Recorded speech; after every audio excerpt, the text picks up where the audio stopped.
일생 동안 당신이 반드시 읽어야 될 100권의 책 일당백. 오늘도 아주 흥미로운 책 여러분께 소개해드리도록 하겠습니다. 반갑습니다. 정프로고요. 네, 정박입니다. 네, 이지선입니다. 네, 함부로 건드려서는 안 될 몇 가지가 있죠. 네. 그중 한 가지를 오늘 건드린대요? 건드릴 가능성이 매우 높습니다. 네, 저 빠지면 안 돼요? 안 되지요. 오늘은 어떤 책을 소개해 주십니까? 네, 저희들이 기독교 관련해 가지고 몇 번 다룬 적은 있는데 네. 사실 기독교의 원 텍스트라고 할 수 있는 복음서는 아직 한 번도 읽어보지는 못했거든요. 네.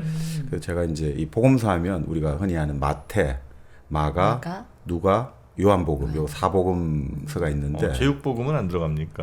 볶음. 이건 볶음이라서 안 들어갑니다. 볶음이고. 네, 요거는 복음, 굿뉴스, 네. 가스펠이죠. 그러니까 한자 풀면 복된 소리죠. 아주 네네네. 복을 주는 소리, 아주 즐거운 기쁜 소식인데 가장 이제 먼저 이 사복음서 중에서 가장 먼저 쓰여진 게 지금까지 연구 결과를 보면 마가복음이라고 하거든요. 그런데 왜 순서가 마태, 마가, 누가, 요한이에요?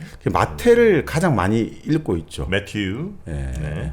특히 우리나라에서 마태복음을 요한복음과 같이 가장 많이 읽고 상대적으로 마가복음 같은 경우는 좀 분량도 가장 짧고요. 네. 뭐 한 600문장 정도라고 하죠. 총 이제 16장 8절. 그래서 읽으면 소리내어 읽으면 한 6시간 정도면 읽을 수 있다. 마가복음이. 네네. 근데 이제 이 마가복음 같은 경우가 제가 참 이게 끌리는 이유가 정말 이 마가복음은 용비어 첨가가 없거든요. 사생활이 없어요. 예수 여기서는 이제 예수라고 부르겠습니다만 기본적으로 다른 이제 뭐 마태복음만 하더라도 그 예수의 조상들의 쭉 족보가 나오지 않습니까? 근데 마가복음은 그런 게 없어요. 그냥 바로 단도직입적으로 예수의 공생애, 결국 역사의 무대에 어떻게 바로 예수가 이제 사역을 하는가 이걸로 나오기 때문에 아주 간단 명료하고 간결하고 상당히 이제 다른 그 또 복음서에 비해서 좀 선명하게 좀 네네. 부각되지 않나 그런 생각이 들어가지고. 마태복음이 약간 그 용비어천가 같은 느낌이라면 근데 마태도 있고 예를 들어 누가복음, 루가복음 네. 같은 경우도 루크. 예. 그렇죠. 마태는 매튜고 네. 마가는 이제 마크죠. 막 예. 요한은 존, 그렇죠. 맞습니다. 누가는 루크. 네. 네. 네. 그러니까 뭐 다 이제 그렇게 그러니까 예를 들어 가지고 뭐 그런 거 있지 않습니까? 갑자기 헤롯 왕이 뭐 예수 탄생 왔을 때 아이들을 죽여라 뭐 호구 조사를 일제히 했었는데 그건 다 이제 픽션으로 보죠.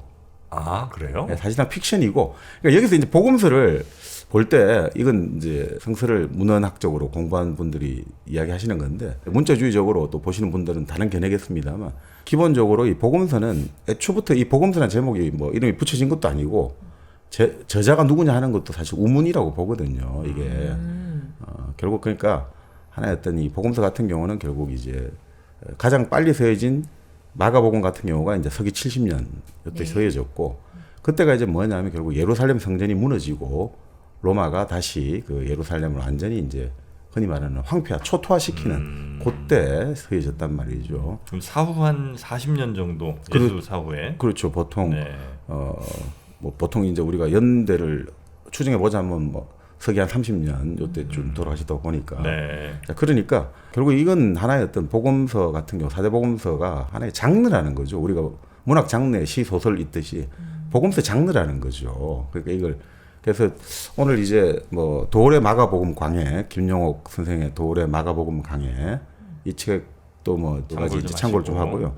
제가 이제 주로 아주 감명 깊게 읽은 것은 마가복음 정치적으로 읽기 해가지고 박원일 목사님 그러니까 이제 미국에서 목회 활동을 하고 계신가 본데 이분이 이제 신학 박사 학위를 받으시고 이 마가복음을 정치적으로 읽기 그러니까 우리가 또 여기에 좀 너무 선입견을 가지실 필요는 없고요. 그러니까 결국 모든 이제 우리가 종교라는 것들이 좀 뭔가 정치하고 분리됐다고 생각하는데 그렇지 않다는 것들 당시 시대상하고 아주 밀접하게 연관되어 있다는 것을 박원일 목사님 같은 경우는 상당히 이분이 이제 헬라어라든지 그러니까 그리스어죠. 그리고 히브리어하고 이런 여러 가지 언어를 공부하셔가지고 언학적으로 이걸 아주 잘 정리를 해주셔가지고 요걸 같이 읽어보면 이게 지금까지 우리가 복음에 대해서 알았던 여러 가지 상식적인 것들이 상당히 편견이었구나.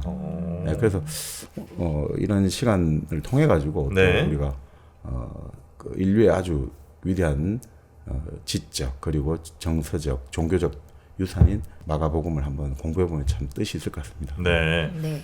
이제 성경이 이제 구약 신학이 있는 거 뭐 다들 아시죠? 네. 네. 구약은 이제 예전부터 내려오던 네. 그 뭐 유대교에서 같이 이제 공유하는 네. 그런 이제 성경의 한 부분이고 이제 신약이 시작되면서 네. 예수님 사후로 네. 복음서와 뭐 계시록 뭐 이런 등등 이제 묶어갖고 신약이 이제 있잖아요. 네. 그 중에 이제 핵심을 보통 이제 많이들 그 아까 말씀하신 사복음서, 네. 네. 요한, 마태, 마가, 누가 요거를 이제 핵심으로 보시고 요게 이제 예수님의 삶을 네. 기록한 그렇죠. 그런 그렇죠. 부분인 거죠. 그렇죠. 네. 이게 사실 신약에서 이제 신약의 체제를 보면 우리가 네. 뭐 오늘 또 현대인의 성경 이거 집집마다 한 곳이 다 있을 것 같은데요. 또 신약의 체제를 보면 하여튼 복음서가 가장 먼저 배치되어 있거든요. 네. 근데 실제로는 그 사도 바울 우리 또 들어왔지 않습니까? 네. 사도 바울의 서한들이 실제 더 빨리 서해졌어요.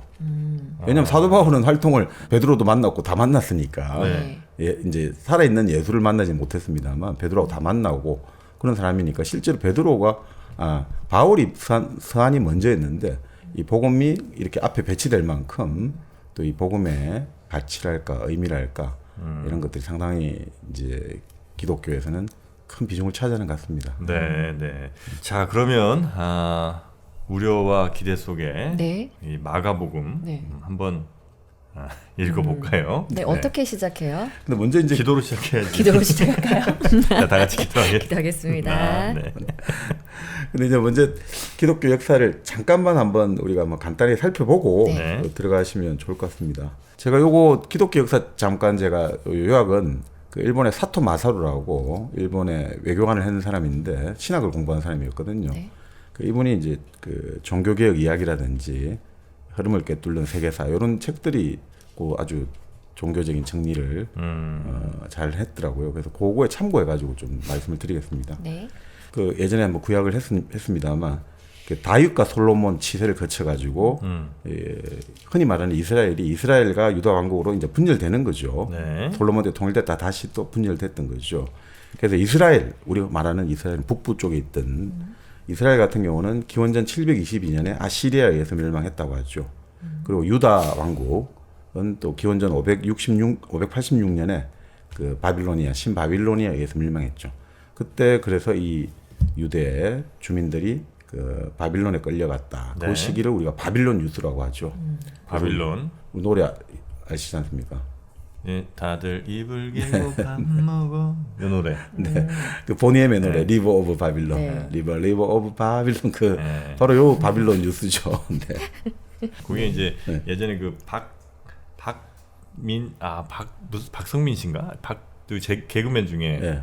그 팝송을 이제 한국말로 이렇게 해서 그 전문 개그맨 계셨었어요.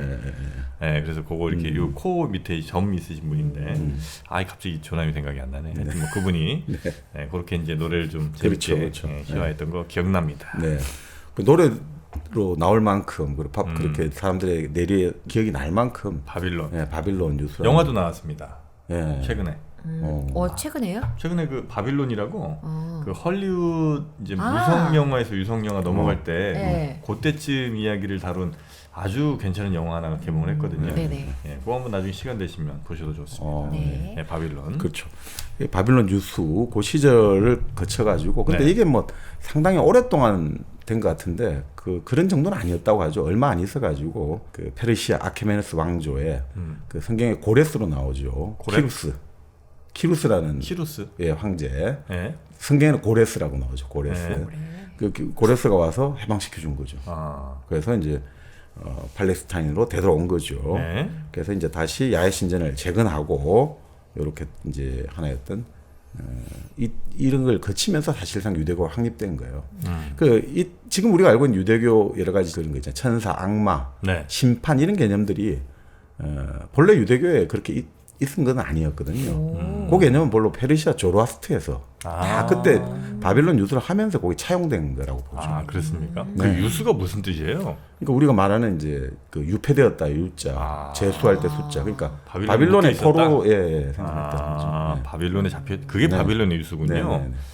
여기 바빌론 유수란 말이 이제 워낙 네. 유명해서 네. 여기 뭐 이렇게 물이 흐르나 아니면 뭔가 이렇게 좀 유수라는 말 자체가 좀 약간 예쁜 어감이 좀 있잖아요. 예, 그래서 뭐 좋았던 시절 뭐 이런 느낌이 네. 있었는데 그게 아니고 바빌론에 묶여 있었던 시절. 네, 그러니까 예전에 교황청들이 또 이제 그 황제들이 프랑스 지방 쪽에 그 카노사의 굴욕도 있었지만 네. 교황권이 황제를 발밑에 둬가지고 추운 그죠 겨울날 맨발로 네네네. 카노사의 굴욕이 있었고 그 다음에는 또 아비뇽 유수라 해가지고 아비뇽 유수. 네, 그것도 유수가 있죠. 그러니까 그렇게 네, 네. 아비뇽 유수 이거 그러니까요. 저 그 뜻을 한 번도 고민해 본 적이 없거든요. 유수. 네. 그죠? 바빌론 유수는 네. 유대인들이 네, 네. 그쪽에 잡혀 있었던 시간. 그렇죠, 그렇죠. 네. 그걸 이제 얘기하는 거고. 자 그렇게 해서 이제 팔레스타인 돌아왔고 그러면서 이제 유대교 확립됐는데 시리아를 근거로 하는 지금의 시리아 지방 근거로 하는 셀레우코스 왕조가 또 이쪽을 지배를 했어요. 유대 지방 쪽을 팔레스타인 지방을. 근데 이 셀레우코스 왕조가 상당히 이제 그 신전에 그 가장 유대인들이 신성하게 여기는 그 흔히 말하는 우리 신전 있지 않습니까? 네. 성전이라고 하죠. 그 성전에 막 그 제우스 신의 신상이었나 이 신상을 세우고 그런 식으로 아주 모독을 한 거죠. 자 그렇게 하니까 이 사람들 입장에서는 셀레우코스 왕조가 투닥투닥하다가 네. 결국 하스모니아 가문이 이제 결국은 나름 왕조를 만들어요. 하스모니아 가문이. 그래서 이제 나름 또 이스라엘의 왕국이 들어선 거죠. 이스라엘, 그러니까 흔히 말하는 유대 사람들의. 그게 기원전 142년에 들어서 가지고 한 기원전 63년까지 그러니까 한 80년 정도. 네. 그러니까 그때 그 김용옥 선생님도 그런 이야기 하시는데 요때 그래도 하스모니아 왕조가 있었기 때문에 유대교에 지금 이런 것들이 보존되었다는 거죠.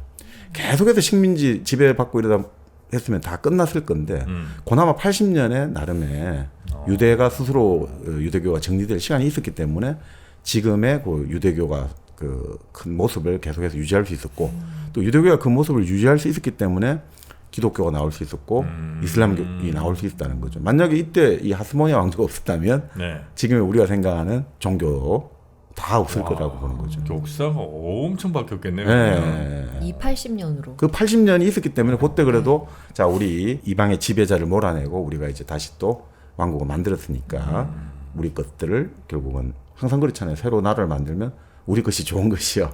우리 것을 새로 또 찾는 운동을 하고 그렇게 해서 정체성을 만들어가는 거니까 그게 아주 큰 시기가 있었다는 거죠.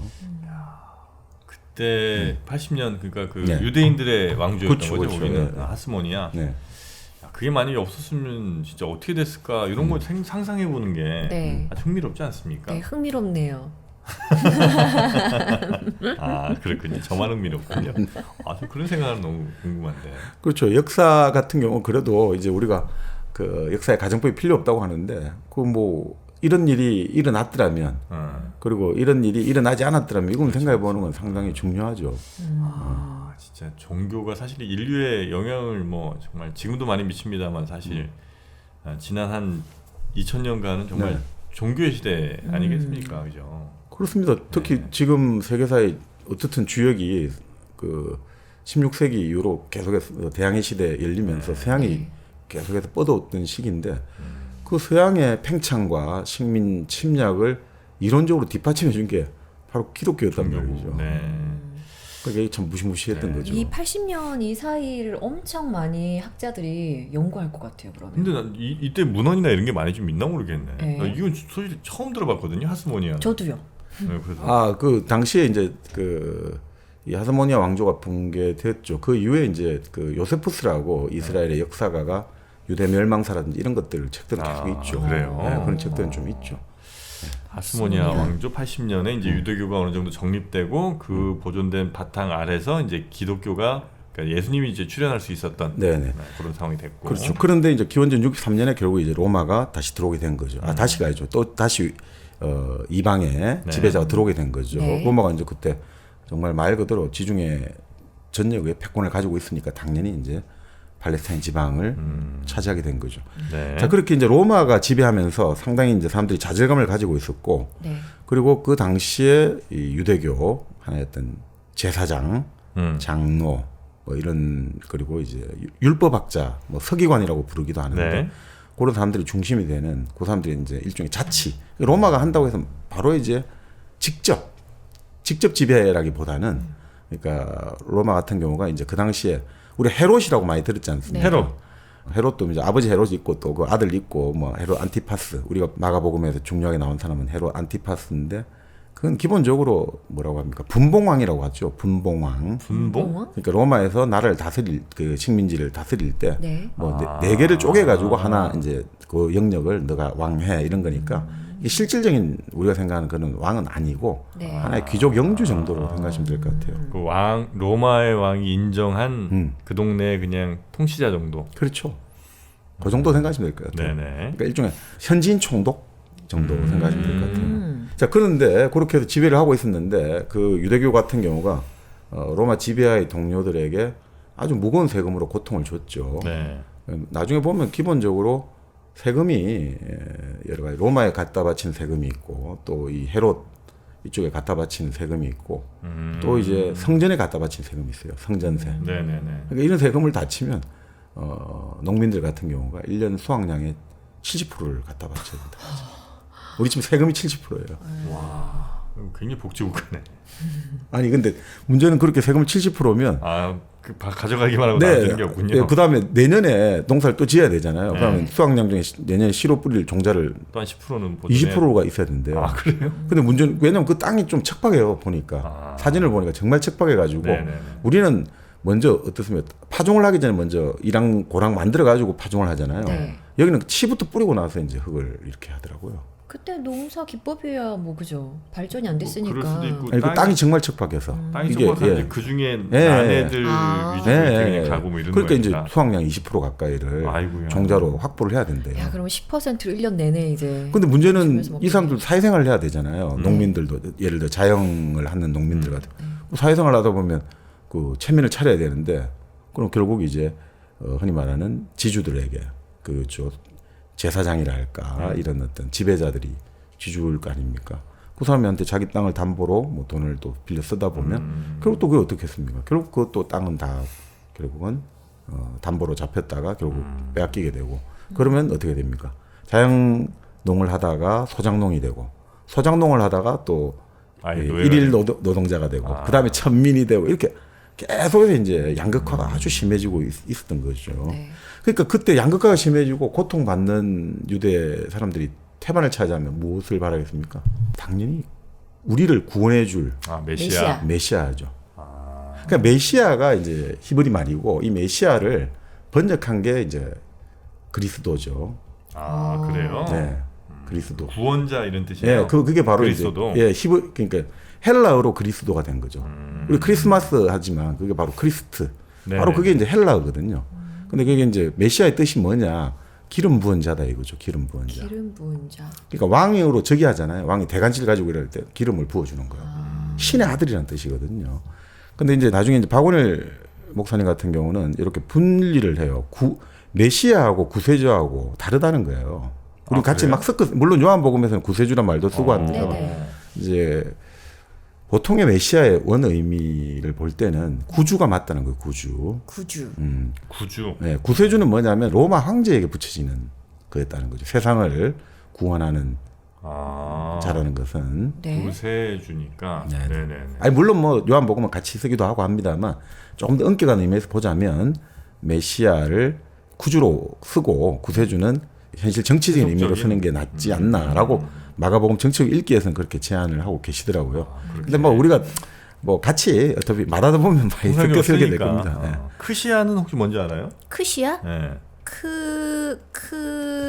이거 광고 타임인데요. 이거 이제 커세주라고 그래서 커피로 세상을 구원하는 맞출 수 있었는데. 네. 크시아입니다. 1kg 커피가 이제 우리에게 크시아가 되는 거죠. 네. 네. 이제 커피 부은 자란 뜻이거든요. 네, 커피 부은 자. 네. 네, 여러분 혹시라도 불륜 사건에 또 연루돼서 커피 부은 자 되지 마시고 그 커피로 세상을 구원하는 1kg 커피와 함께 향긋하게 가시면 좋겠습니다. 1kg 커피는 어떻게 구하시면 될까요? 네이버에다가 네. 1kg 커피 그렇습니다. 치면 됩니다. 앱으로 혹시 이용해 보는 건 어떨까요? 앱도 있군요. 앱도 있죠. 네. 1kg 커피 앱이 있으니까 애플 뭐 앱스토어라든지 아니면 구글 플레이 스토어에서 네. 1kg 커피 검색하시면 바로 찾으실 수 있습니다. 앱으로도 주문 가능한 1kg 커피였고요. 저희 가끔 이렇게 광고를 하다가 네. 이 일당백에서 광고 안 하는 회사들은 뭐 하는 회사일까 궁금할 때가 있어요. 저 댓글에 그런 말 봤거든요. 네. 다른 데 광고하는 것보다 1kg에서 이렇게 정프로님이 번뜩이는 아이디어로 그렇죠. 하는 게 훨씬 더 기억에 오래 남는다. 그리고 심지어 이거는 네. 1년 지나도 항상 광고가 남아있어요. 이게 저 그렇구나. 유튜브에서 그냥 나오는 광고는 네. 때에 따라 계속 바뀌잖아요. 네. 이거는 5년 10년 지나도 회사가 먼저 망하냐 지금 구글이 망하냐거든요. 아, 지금. 그렇구나. 구글 망할 일이 별로 없잖아. 그러면은 남는 장사는 회사 그 기업하신 분들은 네. 그 회사만 버티세요. 그러면 결국은 이 광고는 끝까지 남습니다. 네. 자, 광고하실 분들 바로 여기에 이렇게 주소가 나가고 있죠. 여기로 메일 문의 주시면 저희가 친절하게 상담해드리도록 하겠습니다. 네. 네. 자, 네. 네, 한번 또 가볼까요? 메시아는 하여튼 기름 부은 자, 네네. 그리스도. 그리스도. 근데 이제 정치적 의미로 그러니까 막 이렇게 보시면 될 것 같아요. 메시아 그리스도 이렇게 볼 때 네. 그러니까 정치적 의미로는 그러니까 좀 협소하게 볼 때 이제 유대 민족주의 입장에 볼 때는 다윗 왕의 후손으로서 다윗이 이제 이스라엘 민족을 구심점이 되어준 것처럼 다시 이제 우리의 왕이 되어서 유대를 구원해 줄 자. 정치적 의미로 그런 뜻이 하나 있고. 그러니까 유대의 왕이라는 뜻도 분명히 네. 있겠죠. 근데 보통은 이제 나중에 이제 예수가 쓰는 의미는 결국 하나님의 일꾼인 거죠. 하나님의 뜻에 따라가지고 살아가면서 일꾼하는 사람이 그리스도가 되는 거죠. 그렇게 두 가지로 이제 보실 수 있을 것 같아요. 원래 그러면 유대 이쪽에서는 네. 그 왕의 혈통을 이어받은 사람 누군가를 좀 세우고 싶은 마음이 좀 강했겠군요.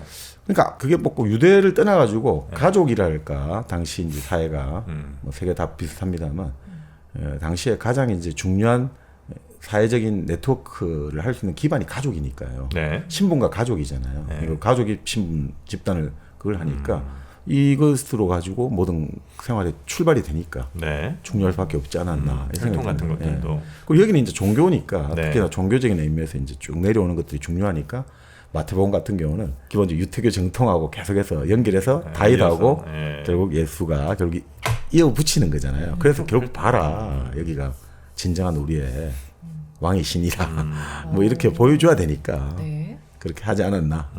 근데 이제 그 마태복음 같은 경우는 이제 위에서 내려오잖아요. 네. 근데 이제 누가복음 같은 경우는 이제 여기서 위로 올라간다고 하죠.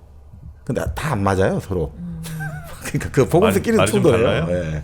그러니까 이걸 어떻게 그죠 확정하겠습니까? 그러니까 사실 그러니까 복음서의 어떤 여러 가지 시기적인 문제, 시간적인 문제랄까 여러 가지 지명이나 인명 같은 경우도 그 충돌하는 경우가 꽤 있다고 하거든요. 네. 근데 그걸 다 우리가 일일이 이것을 하나의 어떤 따지는 것보다는 하나의 아까 말씀드린 대로 이렇게 문학적인 양식으로 보는 견해도 있거든요. 물론 성경 자체를 문자 1.1획도 틀릴 수 없다라고 보시는 입장도 있겠습니다만 네. 나중에 좀 이따 말씀드리겠습니다만 네, 네, 네. 신학 이제 입장에 따라서 그게 좀 달라지는데 네. 이렇게 된 네. 겁니다. 예. 그 마태복음은 시작부터가 그렇게 나옵니다. 네. 족보로 나와요. 족보예요 또. 네. 그래서 네.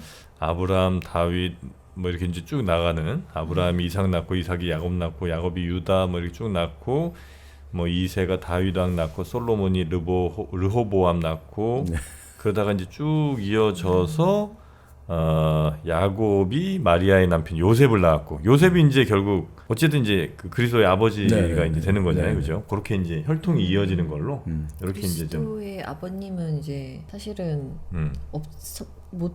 하나님 동정녀 하나님 아버지인데 이제 네. 굳이 이제 그때 당시에 가족을 이제 따져보자면 네. 요셉이 이제 아빠가 되는 거긴 하잖아요, 그죠? 사실 마가복음에는 예수의 아버지에 대해서는 한 줄도 안 나와요. 그러니까 현실의 아버지에 대해서. 그러니까 고향을 갔는데 저 사람이 누구냐, 마리아의 아들이 아니냐 이렇게 하거든요. 마리아의 아들로 나오지 요셉의 아들이란 말은 없어요. 아버지에 대해서는 한 줄도 안 나와요. 네네. 참 그것도 재미있죠. 마리아의 아들로 지금 좀 약간 멸칭이죠. 멸시하는 느낌이죠. 아버지의 이걸로 해야 되는데 마리아의 아들 하면 약간의 무슨 뭐 우리 예전 사회도 그렇지 않아요. 편모서라 이런 거를 상당히 좀 경시했지 않습니까? 그런 느낌을 약간의 멸시한 느낌을 주려고 마리아 아들 아니야 뭐 이런 식의 좀 약간 멸시한 느낌을 주고 네네. 아버지 이름이 안 나와요. 여기서. 네. 자, 마테와 마가는 굉장히 좀 색깔이 좀 다른 네네. 그런 기술을 좀 하고 있고요. 네. 자 그렇게 해서 이렇게 그 당시에 유대 사회가 그랬는데 아시다시피 이제 예수가 기존의 그 율법 중심의 그 유대교의 반기를 들었다가 결국은 일종의 이단으로 낚인 찍힌 거죠. 그렇게 해서 결국 십자가형을 받고 그런데 이 십자가형을 받았고 그러니까 여기서 좀 많이 갈리는데 십자가형을 받고 이제 마가복음 같은 경우는 십자가형을 받고 나서 네. 그리고 제자들 다 도망쳐 버리거든요. 와 이제 뭐 다 처음에는 뭐 끝까지 결사옹이하겠습니다 하다가 네. 전부 다 도망치거든요. 그래서 이제 무덤에 그 예수의 시신을 안치하고 또 바위돌로 막아놨는데 그 이름 모를 여인들이 이름 모를 여인은 아니구나 이름 나오니까 여인들이 가서 이제 바위돌을 누가 우리를 위해서 저 바위돌을 치워줄까? 왜냐하면 이제 시신을 장례 지내려면 기름을 발라줘야 되는 게 풍습이니까. 근데 이미 가보니까 바위돌은 사라지고 바로 이 바위돌은 치워지고 그리고 안에 시신이 없단 말이죠. 근데 흰 옷 입은 청년이 예수는 갈릴리 지방으로 먼저 갔다고 제자들에게 전하라 이렇게 말하니까 이제 여인들이 두려워서 도망쳤다. 요걸로 딱 끝나거든요. 마가복음은. 근데 물론 또 마가복음에 이게 가장 오래된 이제 사본이 그렇게 끝나는데 네. 그 뒤에 또 좀 더 추가를 해가지고 뭐 하는 대목도 있긴 합니다만 원 이제 그 생각해 보면 거기서 끝나는 걸로 나오죠. 근데 마테나 요한 뭐 이런 데는 좀 다르게. 예, 다 다릅니다 이게. 그러니까 이렇게 보시는 견해도 있죠. 그러니까 마가복음 같은 경우는 당시에 이 마가복음을 쓴 개인적인 저자라기보다 이 사람들이 갈릴리 지방 예수가 초기 그 사역 활동을 했던 그 갈릴리 지방 중심으로 요걸 이제 많이 기술을 하고 있거든요. 네. 그러니까 아주 정제되었다기보다 좀 더 그 원초적인 것들이 많이 담겨져 있다고 보는 거죠. 그래서 나머지 복음들이 만들어졌을 때 이제 참고가 되었을 거다. 먼저 선행 자료가 되었을 거다. 네네네. 그리고 요 이제 마가복음을 읽다 보면 꼭 이제 유대 정통 이런 게 아니라 본래 그 갈릴리 지방이 이렇게 보시면 될 것 같아요. 예루살렘은 정통적인 주류 지배 세력 중앙이고 갈릴리 지방은 아까 말한 그 하모니아 그쪽 시절에 이제 유태 역사의 지평으로 떠오르는 아주 그러니까 일종의 거의 이방하고 비슷한 느낌을 주는 땅이었다까지도 말을 하는 사람도 있어요. 그러니까 여기는 아주 변방이고 네. 그리고 아주 착취받는 지역이고 요 정도로 완전 시골이고 거기서 이제 나온 대륙 구도가 좀 만들어지죠. 그래서 네. 그 이방 중심 유대와 이방이 섞여서 가는 마가 공동체에서 이제 이것을 만들었을 것이다 보고 마태복음 같은 경우는 지금 말씀대로 그 좀 더 정통파 유대인들 있지 않습니까? 네네네. 그 사람들을 의식해서 만들어졌을 것이고 누가복음은 지금의 이탈리아 쪽 그쪽에 거주했던 유태인 집단 쪽을 대상으로 만들어졌을 것이고 누가 읽느냐에 따라서 기술이 조금씩 달라져. 그렇죠. 어떤 집단들이 우리의 정체성을 어떤 걸로 할 것이냐고. 그리고 요한복음 같은 경우는 지금까지 말씀드린 복음 세 가지는 하나의 어떤 공간 복음서라고 하잖아요. 같은 관점에서 그래도 바라보거든요. 네네. 요한복음서는 좀 완전히 달라요. 이게 요한복음서는 처음 시작이 태초에 말씀이 있었느니라 해가지고 네. 이렇게 좀 다르거든요. 이 관점 자체가 달라요. 그러니까 요한복음서는 말 그대로 정말 좀 지식인을 대상으로 당시에 그리고 이 복음서가 쓰여진 거는 전부 다 그 헬라어로 쓰여졌습니다. 네. 히랍어로 쓰여졌습니다. 네. 이건 히브리어로 쓰여진 게 아니에요. 그 나중에 네, 이제 네. 왔다 갔다 한 거 처음에 쓰여진 거는 헬라어로 쓰여졌다고 하죠. 네. 네. 자 그렇게 해서 이제 끝이 좀 다른데 네. 부활이라는 것들을 가장 핵심 테마로 들고 나왔다. 죽은 지 3일 후에 그죠? 부활했다. 이걸 들고 나온 사람이 이제 흔히 말하는 사도 바울이죠. 사도 바울. 폴. 네네. 네. 바울이 어떻게 보면 기독교 지금 현재의 어떤 로마 교황청 중심의 현재 우리가 알고 있는 기독교의 모습들 그 큰 틀을 만들어내는 사람이 결국 바울 아닌가 이렇게 이제 보고 있죠. 바울 같은 경우는 가장 핵심 테마가 뭐 여러 가지 이야기가 많겠습니다만 네. 기본적으로 바울은 사실 좀 불리한 입장이 있는 게 예수를 직접 따라다닌 제자가 아니었잖아요. 네. 바울이. 예. 본래 바울은 로마 시민이었고 당시 이 예수 쪽을 아주 경계하고 탄압하려고 했던 바리새파에 속했거든요. 근데 이 사람이 다마섹으로 가다가 사막에서 눈이 멀어지는 경험을 하면서 결국 예수를 영접하면서 결국 이제 회심을 하게 된 거죠. 나도 좀 예수님을 좀 영접을 해볼까? 기도 열심히 하고 눈물 많이 흘리시면 아, 좀 상황이 좀 좋아질까요? 많이 안 좋으세요? 요즘도? 아, 당연히 안 좋죠. 음. 그런 마음으로 근데 네. 믿음을 가지면 안 됩니다. 그럼요. 그거는 이제 나의 뭔가를 위해서 나의 뭐 어떤 건강 혹은 부 이런 걸 위해서 종교를 가지면 안 되는 거죠. 어우. 근데 그게 시발점 아니에요? 아예 그렇게 가면 안 돼. 예, 항상 이제 나의 어떤 그 부족함, 예를 들면 나의 사랑하는 마음이 부족하다 이런 걸 위해서 가는 건 괜찮습니다. 네. 하지만 내 가족이 잘 되게, 뭐 우리 아들이 시험 잘 붙으라고 이런 마음으로 가는 건 이거는 이제 사실 그 기독교의 원래 정신과 좀 배치되는 거 아니겠습니까? 맞습니다. 그게 바로 메타노이아죠. 지금까지 우리가 우리 가족 잘 되게 해주세요. 나 잘 되게 해주세요. 그리고 나 돈 많이 벌게 해주세요. 나 행복하게 해주세요.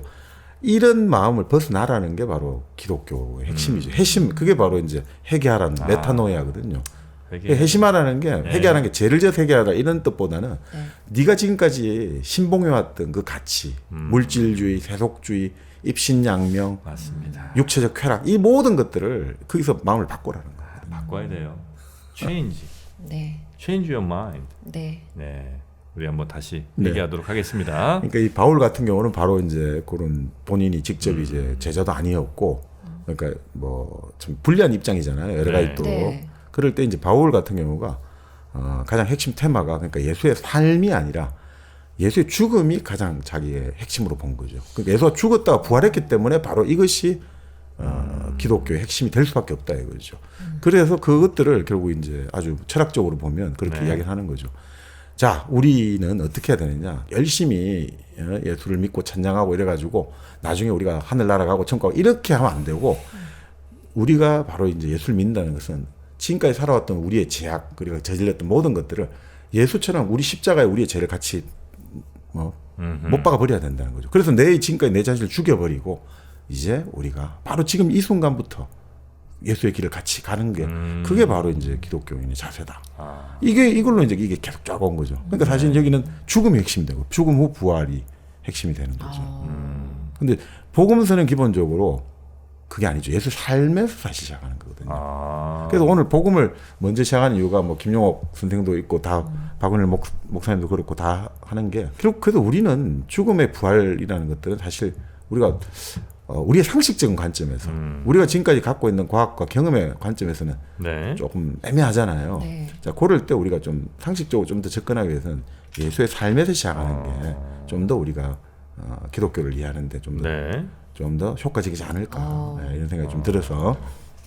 자, 그런데 자, 그렇게 해서 지금 이제 세계 종교가 되는데 네. 결국 바울이 활동을 했고 지금 현재 뭐 많은 탄압을 받았습니다만 결국 로마에서 313년에 결국 공인이 받았지 않습니까? 그래서 지금은 전 세계 기독교, 구교, 신교 합쳐서 한 20억 명 이상 되고 있는 세계 최대 종교가 되었다, 이렇게 볼 수 네. 있겠죠. 네. 그 마가는 그러면 제자 중에 한 명인가요? 그래서 이게 마가를 어떤 사람은 이제 제자 중에 한 명하고 동일시하는 이제 견해도 있고요. 네. 네. 또 아니면 또 다른 누구다, 여러 가지 견해는 나옵니다만 그게 크게 뭐 의미가 있겠냐라는 게 이제 지금까지 연구해 보면 그렇게 나오더라고요. 네. 그러니까 저자를 크게 뭐 누가는 의사였다 뭐 이렇게 나오는데 네. 크게 이제 의미를 안 보고 계시더라고요. 제가 읽은 책의 연구자들은. 그것은 결국은 역근이 정도로 생각을 하나요? 그러면? 그러니까 공동체의 작업이라고 보는 것 같아요. 공동체의 작업. 예, 이것을 하려는 것은 결국 공동체가 정체성을 세우고 우리가 그것을 신념과 믿음을 공유하고 그리고 그것을 선포하는 거잖아요. 자, 우리는 이제 이것을 믿습니다. 탄압이 올지라도 우리는 이것을 믿고, 그렇게 해서 사실 계속 같이 이것을 이제 내가 정말 믿고 있다면, 내가 정말 이걸 믿고 있는 걸 확신하고 이것이 옳다고 생각한다면 이것을 설득하기 위해서 얼마나 최선을 다하겠습니까? 사실 자기가 잘 모르고 생각하는 것을 믿고 있다고 생각하는 사람들은 그러면 남을 설득을 잘 못해요. 네. 그러니까 자기하고 의견이 안 맞아버리면 에이, 너하고 이제 안 봐. 원수 될 거야. 너는 뭐 반동이야. 아니면 너는 꼴통이야. 이렇게 쉽게 규정하는데 그건 결국 기본적으로 자기가 지금 믿고 있고 자기가 생각하고 있는 것을 확신을 100% 못 가지니까 그런 거죠. 내가 정말 이거에 확신이 있다면 어떻게든 이 사람을 설득하려고 하는 그리고 의견을 공유하려고 하는 이거 있어야 되는데 자기가 자신이 없기 때문에 그쪽하고 이야기를 하다가 계속해서 뭔가 부딪히게 되면 에이 너하고 이제 이야기 안 해라고 될 수가 있다는 거죠. 그러니까 복음의 공동체들은 기본적으로 그 복음을 이렇게 계속해서 전승에 내려오고 그리고 성문화 시키면서 오면서 그것들을 거의 이제 생활화하는 거죠. 그렇게 해야지만 이게 우리가 흔히 말하는 전교, 선교가 이루어질 수가 있는 거거든요. 자기가 100% 확신을 못 하는데 네. 자기의 생활로 보여주지 못하는데 어떻게 남 보고 야 이걸 믿어라 좋다라고 말할 수 있겠습니까? 그러니까 그런 관점에서 뭐 한 개인 저자의 그거보다는 이제 그런 이제 공동체의 어떤 그 집단적인 노력의 결실 아니겠느냐 그 정도로 이제 자 그런데 지금 이제 사실 이제 예술을 그러면 역사적으로 연구를 하지 않습니까? 네. 실제로 있었든지 없었는가? 근데 뭐 보면 아까 말씀드린 유대인 역사가 요세푸스 있는데 보면 세례 요한은 좀 많이 들어가 있는데 예수의 이야기는 안 들어 있거든요. 아니, 물론 이제 들어 있는 부분이 아주 적게 들어가 있다는데 그는 후대에 좀 삽입된 거 아니냐. 후대에 이제 기독교 힘이 네. 세지면서 삽입된 거 아니냐. 그런 이제 좀 이야기도 많이 있고요. 그러니까 결국 결론은 뭐냐면 살았다는 사실도 증명할 수 없고 존재하지 않는다는 사실도 증명할 수 없다. 있는지 없는지 다 증명할 수 없다. 이제 이런 결론이죠. 없는 걸 증명하려면 어떻게 해야 되는데요? 그냥 뭐 증명이라보다 그러니까 다 말할 수 없다 이렇게 된 거죠. 지금 현재로서 이제 결론은. 근데 이제 신학은 그렇게 접근하는 건 아니잖아요, 그렇죠? 네네. 그래서 이제 예수를 그리스도로 믿었던 사람들의 존재를 전제로 해가지고 이제 그 연구를 계속하는 거죠. 근데 그런 이야기를 해요. 학문의 영역에서는 꼭 이제 우리가 학문의 영역에서는 분명히 그렇잖아요. 논리나 근거가 명확한 쪽이 이길 수밖에 없잖아요. 네. 그 사람이 아무리 뭐 뛰어난 사람이고 아무리 그 사람이 위대한 사람이라 하더라도 딱 논문이라든지 그 저서에서 이게 그 사람을 주장을 또 뛰어넘는 다른 팩트와 이런 것들 찾아내면 그냥 깨지는 거잖아요. 네. 근데 신학에서는 논리가 약하고 좀 조리가 안 맞아도 정치적 개입으로 이기는 경우가 좀 많거든요. 아, 그럴 것 같긴 하다, 그죠? 그렇잖아요. 근데 당시에 만약에 정말로 존재했다면 문서 어딘가에는 남아있어야 된다고 생각하지 않으세요? 그렇지 않아요? 저는 종교적 반응 이야기는 발언은 뭐 신중하게 하겠습니다. 근데 사실 네. 지금 우리가 요게 그 마가복음이 서기 네. 70년경에 서해졌다고 보고 있습니다만 네. 그 바로 복음서 있잖아요. 사복음서 사본 있잖아요. 제일 지금까지 이제 그 원본은 없겠죠, 당연히. 네네. 네. 사복음서 제일 가장 오래된 사본이 서기 한 4세기 정도에 지금 남아 있거든요. 서기 4세기. 그러니까 지금부터 거의 한 그죠? 네. 600년, 700년 이 정도 되는 거죠. 그러니까 사실 뭐 쉽지는 않겠죠. 그런 것들이 너무 오래된 이야기고. 자, 그런데 어떻든 로마 교황청, 그 로마 교회가 있고 그리고 이제 쭉 이렇게 거의 뭐 1000년 이상 중세가 교회가 영향력을 가지고 내려왔지 않습니까? 네. 근데 아시다시피 1517년에 이제 루터가 종교개혁, 가톨릭에서는 종교개혁이란 말을 안 쓰죠. 신앙분열이라고 쓰죠. 아 그래요? 예, 개혁이 아니죠. 분열된 거예요. 지금도 그렇죠. 공식적인 용어로 저는 그렇게. 가톨릭에서 볼 때는 네, 리포메이션을 아. 종교개혁이라고 이제 신교 쪽에서는 그렇게 쓰는데 아. 국교 쪽에서는 제가 알기로 신앙분열이라는 용어를 쓸 겁니다. 아. 개혁이 아니던 것이죠. 그러면 자기들 구하기라는 거잖아요. 뭐 그럴 수 있겠네. 네. 근데 성경책은 도대체 늘 제가 궁금하던 건데 네. 왜 이 금색 내지는 빨간색이 이렇게 항상 칠해져 있을까? 빨간색이 어디 칠해져 있어요? 이게 예전 성경책들 보면 네. 책에 그러니까 뭐라고 위에서 봐야 된다고 그러나 하여튼 밖에서 보면 네. 단면들이 다 이렇게 네네. 색깔들이 칠해져 있어요. 항상 금색만 봐가지고. 아 금색만 보셨어요? 요즘 금색이 이제 유행하긴 한데 이게 사람들이 하도 많이 보니까 그 검은색이 때가 탈까봐 이제 이렇게 하시는지. 아니면은 금처럼 귀한 책이라는 이미지를 아니, 뭐 그건 주려고 뭐 그럴 그냥 수는 그렇게만 있겠지. 생각한 아, 거 그냥 아니에요? 그런 옛날부터? 그 기본적으로 이제 금빛을 입히는 금박을 입히는 거는 그 아까 말씀대로 그 왕이랄까 신에게 바치는 가장 최상의 어떤 예우가 이제 금박을 입히고 하는 것이죠. 네. 그거 제가 제 추론은 그거예요. 그러니까 사람들이 성경책이 있다고 그래도 네. 다 안 보거든요. 네. 늘 보던 데만 봐. 네. 보면 뭐 요한복음이니 뭐 이렇게 주로 이제 많이 넘기는 데가 네네. 있어요. 네. 그러니까 거기만 이제 새카매지잖아. 네. 그냥 하얀색으로 놔두면. 네.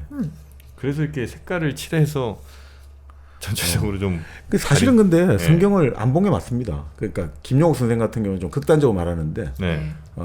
서양이나 지금 여러 가지 전세 기독교는 거의 뭐 이제 기독교가 공인된 이래 성경을 읽어본 적이 제대로 한 번도 없다라고 보거든요. 성경을 안 읽었다고요? 예. 아니, 사람들이 글을 몰라서. 예, 성경을 안 읽었다고 봐요. 아니 글을 몰랐다기보다 네. 실제 이제 자 중세 때 가톨릭 교회가 있잖아요. 네.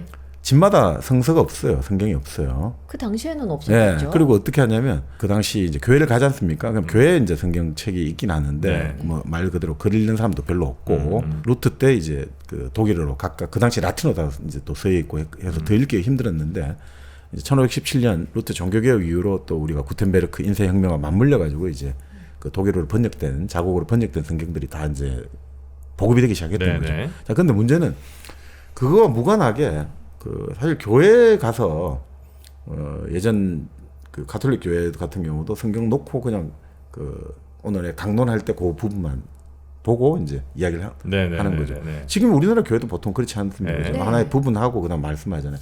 그러니까 성경을 안 읽는다는 거예요, 제대로. 그래서 그게 이제 사실은 20세기에 들어와 가지고 그 신학적으로 조직 신학과 성서 신학으로 이게 크게 양분이 된다고 하죠. 그러니까 성경을 제대로 읽은 적이 한 번도 없었다는 거죠. 그래서 성경을 진짜 연구를 해야 된다 해서 나온 개념이 불트만, 독일의 신학자 불트만의 그 성서 신학이에요. 성서를 진짜 연구를 하는 걸로. 아. 근데 그 전에 이제 조금 더 이제 제가 그 조직 신학이 앞서 가지고 이제 말씀을 좀 드리면, 네. 자 그래서 종교개혁이 이제 일어났습니다. 그래, 일어나고 그리고 종교개혁이 일어나서 이제 우리가 베스트팔렌 조약이 맺어지고 각 이제 주권들을 서로 침해할 수 없다. 각 주권이 이제 하는 개념이 나오고.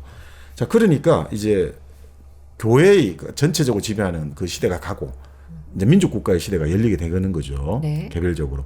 자 그러면서 천동설에서 지동설로 바뀌게 되죠. 그 다음에 뉴턴의 역학이 이제 세계를 이해하는 과학이 되는 거지 않습니까? 그리고 우리가 계몽주의, 합리주의가 나오게 되고, 그래서 교회나 이런 것들이 다 이제 권위가 무너지기 시작하는 거죠.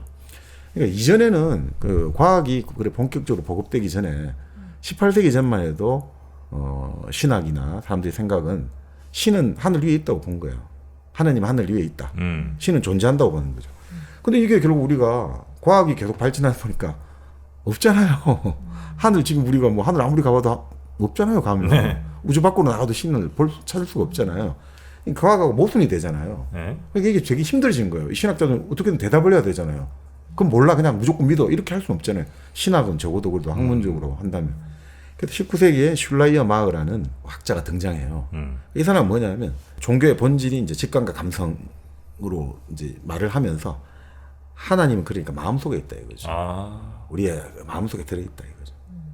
그렇죠? 그런 식으로 이제 타협을 하는 거죠. 그죠? 하나님 천상에 있다 이렇게 하면 없는데 어떻게 하느냐. 그러니까 아 그래 그럼 우리 하나님이 마음속에 있는 거야. 이렇게 된 거야. 근데 문제는 그러다 우리가 이제 심리학도 나오고 정신분석이 나오는데 아니 그럼 우리 인간의 마음속에 그 더러운 욕망도 있고 별의별 오만 잡생각이 다 들어가 있는데 그 성스러운 하나님하고 이게 어떻게 이게 같이 계시냐. 이거 그리고 이거 어떻게 구분할 수 있냐. 당연히 이제 그런 또 문제가 되지 않습니까? 네. 그렇잖아. 이게 어떻게 설명해야 되느냐. 그러니까 이제 이게 또 애매해지게 된 거죠. 네. 네. 그러니까 하나님이 있다고 하는데 이걸 어떻게 해석할 거냐. 거기에 맞춰가지고 또 19세기부터 본격적으로 자유주의 신학이라는 게 나와요. 그러니까 이제는 과학에 맞춰서 상식에 맞춰가 생각하자 이거죠. 그러니까 신앙에 막 기독교 성서 나오는 뭐 기적 이런 거를 그렇게 있는 것들 받아들이지 말자. 네. 그냥 하나의 어떤 이건 신화 아니겠냐. 우리 신화에 보면 뭐 하늘에 태양이 10개 있는데 뭐 9개를 떨어뜨리고 되고 뭐 이런 식으로 이것도 하나의 신화다. 이런 식으로 이제 그 이야기를 하자고 된 거죠. 결국 이런 것들이 같이 된 것 같은데 인간의 마음속에 신이 있다고 생각하니까 이전에는 중세 때는 귀족이랄까 신 이런 거를 좋아했잖아요 사람들이. 그게 경리를 바치면 되니까 경배를 했잖아요. 근데 이제 신이 죽고 교회가 권위가 사라졌잖아요. 그러니까 어떻게 되냐면 이제 그러면 인간의 마음속에 있다 생각하면 어떻습니까? 그래서 18세기부터 부르기 시작한 게 천재 숭배거든요.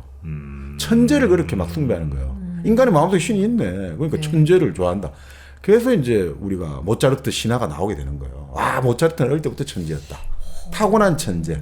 그거 천재. 그리고 우리가 아는 영국의 카일라일 영웅사관 나오고 하는 것들이 인간이 받은. 그렇죠. 그러니까 이게 그러면 인간이 너무 절도화돼 버리잖아요. 또 인간의 마음속에 신이 있고 그러니까 천재를 예천하게 되고 뭐 이런 거 또 이런 것들이 위험이 되잖아요. 아니 신이 이렇게 있으면 이런 또 오히려 더 이상하게 돼 버리는 가능성이 되니까 또 자유주의 신학에 이런 식으로 그거는 합리적으로 바라봐야 된다니까. 그 맞는 말이긴 맞는 말인데 사람들이 공허해지잖아요. 그러니까 우리가 그래 좋아 그래서 뭐 고병이 여는 그거는 말이 안 된다. 어떻게 떡 5개 하고 물고기 2마리로 5,000명을 먹이겠냐. 그러니까 그냥 자 사람들이 가지고 있는 음식을 서로 다 풀어가지고 서로 나눠 먹었다. 자 이렇게 이제 해석을 하게 되는 거죠. 네. 자유주의 신학에 따르면. 근데 그게 좋기는 좋은데 그 듣고 나면 그래 합리적이네. 고개를 끄덕끄덕하고 이런 거 있는데 문제는 지금까지 그래도 신의 절대성, 네. 기적 이런 걸 믿었던 사람 마음속에 뭔가 허탈한 마음이 들잖아요. 아니 그럼 신이 뭐 전부 다 상징이고 은유고 메타포라면 이게 좀 그런데 이런 느낌도 들고 신도 굳이 뭐 그냥 메타포 같이 이해하면 되는 거 아니야? 이제 이런 생각도 그렇죠. 할 수 있고요. 네, 그러니까 좀 허무하고 네. 또 심지어는 방탕한 느낌까지 준다는 거죠. 뭐 이제 모르겠네. 뭐 그럼 신도 다 뭐 아무것도 없다고 한다면 그냥 뭐 우리도 뭐 그냥 그 무신론적인 사상이 팽배할 수밖에 없지 않습니까? 자 그러니까 이제 반작용으로 어떤 게 나왔냐면 칼 바르트라는 뭐 현대 신학의 아버지라는 사람이 등장해요. 네. 이 사람은 이제 신의 절대적 주권을 주장하는 거죠. 절대적 주권? 네, 주권. 그러니까 신은 마음속에 있지 않다. 그리고 신은 그럼 어디 있느냐? 물리적 의미에서 천상에 존재하지는 않지만 어떻든 위에 있는 신을 우리는 이야기해야 된다. 이거. 다시 위로 올리는 네, 다시 위로 올리는 거죠. 그러니까 인간은 신이 아니므로 신에 대해서 아무것도 알 수가 없다. 그렇지만 신을 이야기해야 된다. 그럼에도 불구하고 신을 이야기한다. 신학은 불가능의 가능성에 도전해야 된다. 이렇게 이제 완전히 바꾼 거죠. 그러니까 이 사람이 뭘 주장했냐면 이 칼 바르트는 이렇게 주장하는 거예요. 그러니까 중요한 건 뭐냐 이거죠. 중요한 것은 우리가 신앙을 불러일으키고 신앙을 유지하는 그 생각들을 어떤 식으로 조직해야 될 건가 이게 제일 중요하다는 거예요. 그래서 이 사람을 조직 신학의 이제 시초라 부르거든요. 이걸 들어보니까 종교가 막 바뀌어가는 게 보이잖아요. 근데 이때까지 저는 제가 어렸을 때 유치원 다닐 때부터 저는 성경을 접했거든요. 그래서 선생님한테 물어봤단 말이에요. 선생님 태초에 하늘이 있었는데 공룡은요? 이런 거. 근데 과거의 시선으로 성경을 바라보고 네. 이게 변하는 시각을 아니까 너무 재밌고 그래요? 네. 그리고 다시 신을 위로 올렸다고 했잖아요. 네. 과학이랑 막 접목시켜서 저 그런 거 막 찾아보거든요. 그 선생님은 뭐라 그랬어요? 선생님이 저보고 그런 질문 하면 안 된댔어요. 공격. 네. 그러니까 이제 바르트 입장에서는 성서가 중요한 게 아니라 교회, 교리, 계시, 윤리 이런 것들이 대상이 돼야 된다는 거죠. 그러니까 우리가 신앙심 이런 거를 불러일으키는 그 생각들을 조직하는 게 중요하니까. 네. 지금 딱 여기까지 아니에요? 지금 현재 신앙은? 현재 상황이 그런가요? 더 있어요? 또? 아니 그러니까 이제 그렇게 나와가지고 그게 완전히 지금 우리 교회는 대부분 이쪽을 받아들이고 있죠.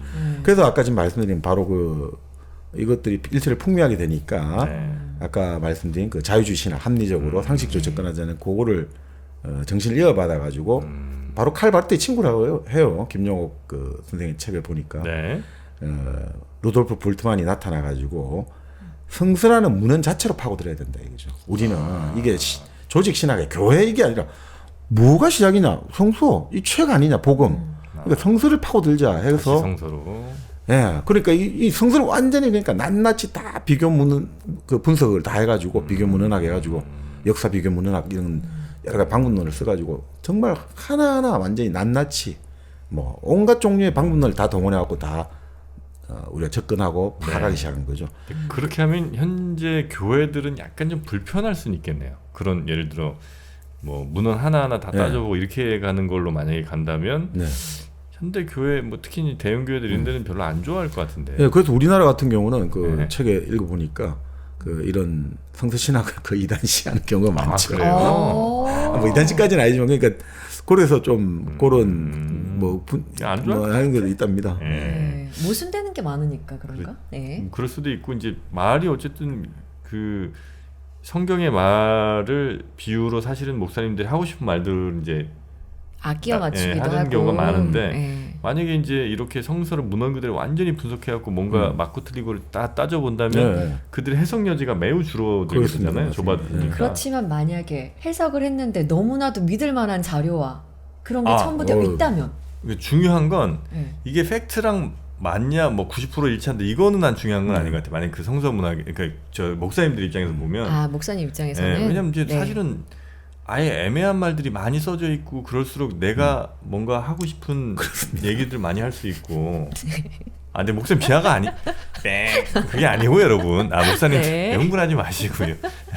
이 상황이 그렇다 이건데. 그렇죠. 네. 저는 이제 사실 아직은 이제 무교 네. 무신론에 가까운 사람이니까 네. 제 입장에서 보자면 굳이 이제 신이 있다면 저는 여러분 마음 속에 있는 아름다운 마음들 네. 그게 저는 신이라고 봅니다. 굳이 신을 이제 아. 우리가 만들자면 네. 그렇다면 저는 이 광고를 안 들을 수가 없네요. 퇴소하던 날은 정말 기뻤어요. 제가 고대하던 날이었기 때문이었는데 기차가 출발을 하는데 그때 눈물이 나더라고요. 마음 둘 곳이 없다라는 생각이. 여러분의 독립은 몇 살이었나요?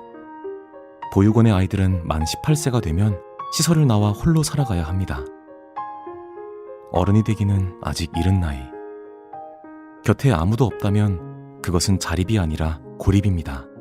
아름다운 재단 18 어른 캠페인. 네, 아름다운 재단 18 어른 캠페인.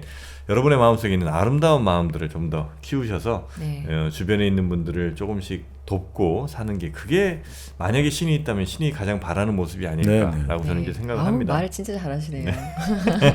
잘 넘어갔어. 네, 자 네. 여러분도 신의 뜻에 잘 부합되는 삶들 사시기 바라겠고요. 네. 18 어른 캠페인도 많이 좀 도와주시기 바라겠습니다. 그러니까 지금 말씀대로 그 이제 성서신학, 조직 신학하고 어떻게 보면 대척점에 있다고 말해지는 성서신학이 등장하니까 네. 이제 결국 성서라는 성경이라는 게 평범한 역사 문헌 정도가 돼버린 거예요. 이제 자 그러니까 여기서 이 성서신학 관점 같은 경우는 이 성서에 있는 것들을 일종의 탈신화화했다고 해야 될까? 그러니까 신화적 요소를 다 이제 그 의미를 한번 드러내는 그래가지고 그러니까 상징으로 해석하는 거죠. 네. 예, 지금 아까 제가 말씀드린 마가복음 정치적으로 읽기라는 책도 어떻게 보면 그런 관점에서 일단 문학적으로 이해하고 역사적으로 접근해서 신학적으로 이제 한번 해석을 해보자 네. 이런 입장이거든요. 그러려면 이제 우리가 말한 헬라어라든지 히브리어라든지 네. 그런 언어들의 어원을 분석하는 것도 필요하고 또 시대 상황, 역사적 상황을 알아보는 게 필요한 거죠. 네. 그렇게 해서 이제 이 책은 해석이 되는데, 근데 뭐 왜 이제 우리가 그 칼 바르트의 이제 조직 신학이 또 이렇게 20세기 특히 우리 같이 이제 기독교 전파 20세기에 본격화적으로 확장됐지 않습니까? 네. 결국 아까 말씀드린 대로 18세기부터 이제 기독교 흔들렸다고 했지 않습니까? 네. 하나 신이 하나님 네. 위에 있다고 했는데 없고 하니까.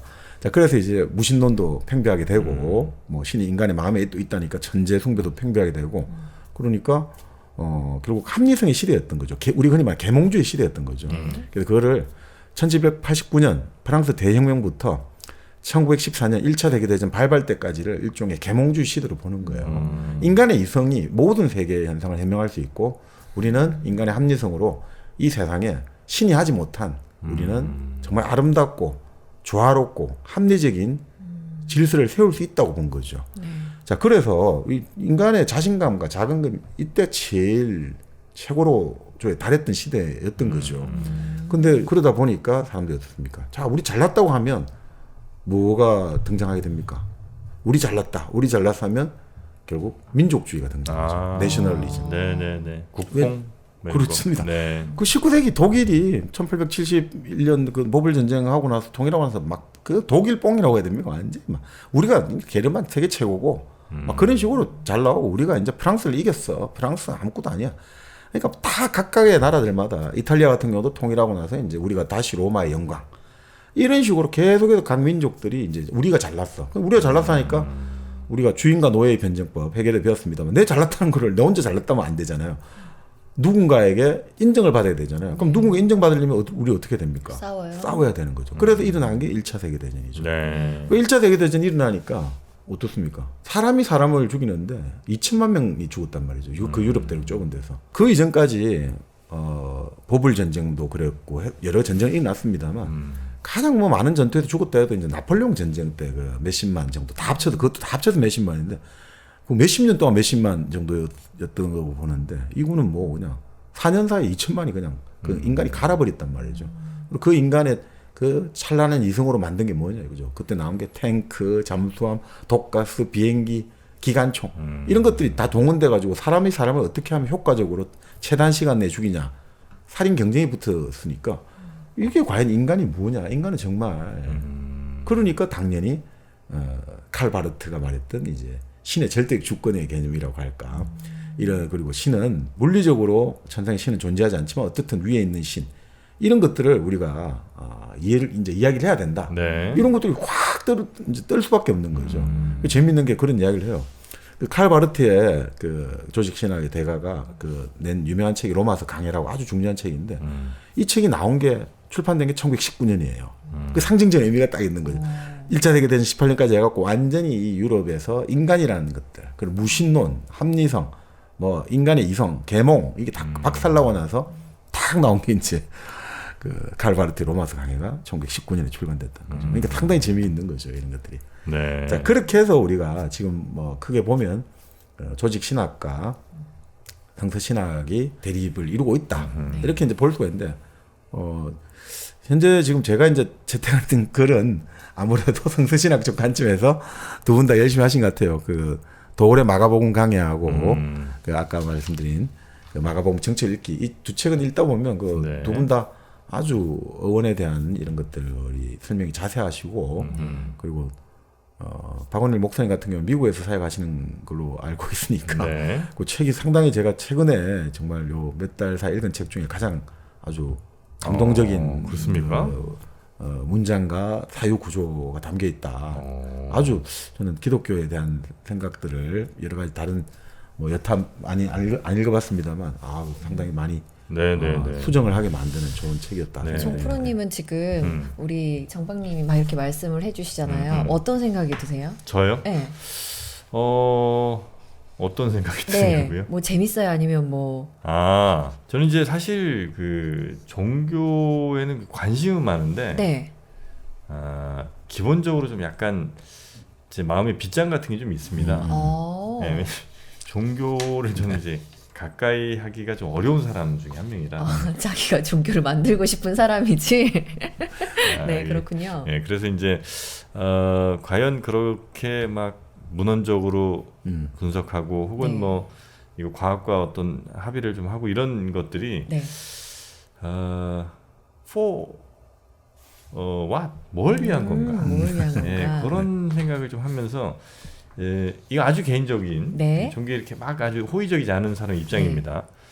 결국 그냥 살아남기 위한 종교가 현대 사회에서 사실은 꽤 많이 저는 이제 필요성을 많이 잃었다고 생각을 하는데 그럴 때 살아남기 위한 일종의 뭐 몸부림 같은 건 아닌가 이제 그런 생각을 저는 이제 정프로님이랑 살짝 조금 다른데 네. 저는 종교가 있으면 좋겠다고 믿는 입장에서 네. 있으면 네. 그런 뭔가 확실한 뭔가 증거 나의 마음에 확실한 뭔가를 던져줄 수 있는 물음표 그런 게 더 있었으면 좋겠거든요. 그래? 나를 더욱 더 이렇게 좀 자극시킬 만한 그게 것들. 저는 네. 인간 아주 이 개로 보겠습니다. 개. 네, 개. 개로 비유하면 개들은요. 멍멍이 개. 네, 멍멍이 개들은 주인이 없는 상황 이게 되게 불안해요. 네. 왜냐하면 그러니까 어떨 때 보면 개들은 이렇게 막 지시하고 뭐 갖고 와 뭐 혹은 뭐 먹이 기다려 이런 거 하는 걸 야, 왜 개들을 저렇게 힘들게 만들어 이런 생각할 수도 있는데 개들은 그게 마음이 편하거든요. 네. 누군가의 지시를 받고 리더의 뭔가를 이제 수행하고 이런 것들이. 네.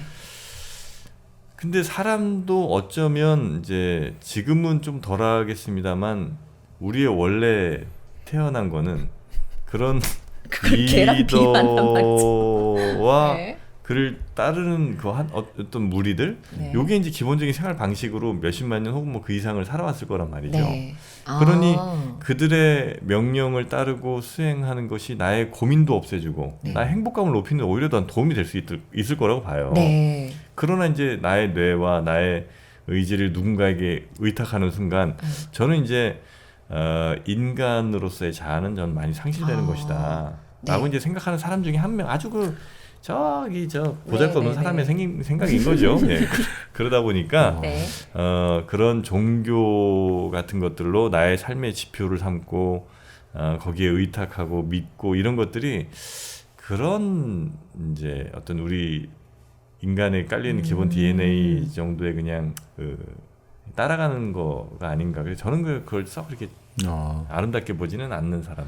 그럼 어떻게 보면 지금 말씀하신 게 이제 진화 심리학적 관점에서 종교의 출현을 그렇게 이제 해석하는 분들도 있죠. 그러니까 지금 말씀하고 맞다 했는데, 그러니까 사람은 오랜 이제 수백만 년의 진화를 통해 가지고 강자에게 복종하는 것이 내 생존에 절대적으로 유리한 거죠, 그죠? 그러니까 복종한다는 것이 이제 하나의 자리 잡았다는 거예요, 내 생존에. 자, 근데 인간이 이제 문명을 만들면서 어떻게 바뀌냐 이거죠. 우리 인지가 발달하고 도구를 만들었으니까 내가 물리적 힘이 떨어지더라도 도구를 쓸 수가 있잖아요. 그리고 또 머리가 발달하니까 그럼 제가 방심할 때 다 같이 자고 이런 건 아니니까 쟤 자고 있을 때 가서 뭐 이걸로 가지고 쟤를 타격을 할 수 있다. 쿠데타도 할 수 있고. 그리고 사람은 연합할 수 있잖아요. 지금 약한 사람들끼리 그래 1대1로 붙으면 우리가 다지지만 우리가 합종 연행해가지고 우리가 탁 해가지고 10명 모아가 쟤 그냥 죽이자. 자, 그러니까 그러면 이제 인간은 그러니까 한 번 졌다고 해서 무조건 절대 복종하고 이럴 필요가 없는 거죠. 지금은 그걸 졌지만 그러면 지금은 복종하는 척하면서 면종복배. 겉으로는 복종하지만 속으로는 배신할 딱 준비하고 있다. 네. 자, 그러니까 그게 인간의 생존에 더 유리하게 된 거예요. 그러니까 절대적으로 내가 졌으니까 아니면 제가 힘이 세니까 난 무조건 복종한다. 이러면 그게 오히려 인간 생존에 불리하게 됐단 말이죠. 자, 그런데 문제는 우리가 강한 것에 복종한다. 뭔가 복종하는 것에 사람들이 아까 말씀드린 뭔가 아까 강아지 비유를 들었습니다만 멍멍이 비유 편안함을 느끼고 그게 없으면 불안해진다고 했잖아요. 자, 그러니까 한번 생겨난 이 코드 일종의 문화 유전자라고 해야 될까 아니면 유전자처럼 이런 코드가 있단 말이죠. 그럼 뭘로 채워야 된다 이거죠. 이 강자에게 복종한다. 절대적으로 뭔가 이걸 상정하는 것이 한번 만들어진 게 없어지지 않는다는 거죠. 자, 그럴 때 그 나온 게 어떤 사람들은 지금 말씀드린 종교가 나왔다는 거예요. 신관념이 그래서 출현했다는 거죠. 우리가 말하는 전지전능이라는 관념을 우리 스스로가 발명해낸 거, 발명이라고 거기다가 채워넣은 거 아니냐. 그래서 그 전지전능하다는 관념에 우리가 복종을 하고 이런 것들 통해서 우리 삶에 불투명한 삶에 등불이 되어주고 불확실한 삶에 든든한 동아줄이 되어주는 이런 거 아닌가 이렇게 볼 수도 있죠. 그렇죠. 그래서 이제 그 결과로서 더 아름다운 결과들이 전 충분히 나올 수 있다고 봐요. 그런 복종을 통해서 어쨌든 뭐 종교가 아주 뭐 나쁜 이야기를 뭐 하는 종교는 아닐 테니까 그래서 사람들의 삶을 더 아름답게 만드는 거에 일조를 했다. 이건 뭐 전 부정하지는 않습니다. 그러나 이제 저는 그렇게 살고 싶지는 않다는 게 이제 개인적인 생각인 거고. 물론 이제 저도 복종하는 분야가 없지 않아 있죠. 복종 많이 하시잖아요. 근데 가장 좋아하는 시 중에 하나는 한영원의 복종이죠. 그리고 이제 저도 복종을 한다면 예를 들면 사실 제 미래를 누가 그걸 알 수 있겠어요. 그럴 때 이제 제 건강이라도 해야 될 거 아닙니까? 이럴 때 이제 소백지향 홍삼 같은 거에 저는 복종합니까? 의지하고 복종을 합니다. 소백지향 홍삼 당신을 따르겠어요. 당신을 따르지 않는 것은 당신을 따르는 것보다 뭐지? 생각이 안 나요. 그 식구가. 여튼 여러분도 건강만큼은 좀 챙기셔야 됩니다. 다른 건 뭐 내 의지대로 할 수 있으나 건강은 의지대로 안 되는 거거든요. 건강은 내가 지켜야 됩니다. 그렇습니다. 그래서 소백지향 홍삼군으로 여러분의 건강도 좀 지키시고요.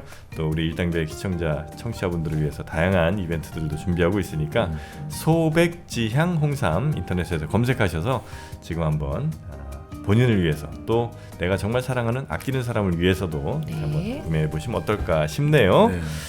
자, 지금 저희가 성경 그중에 이제 신약 그중에 마가복음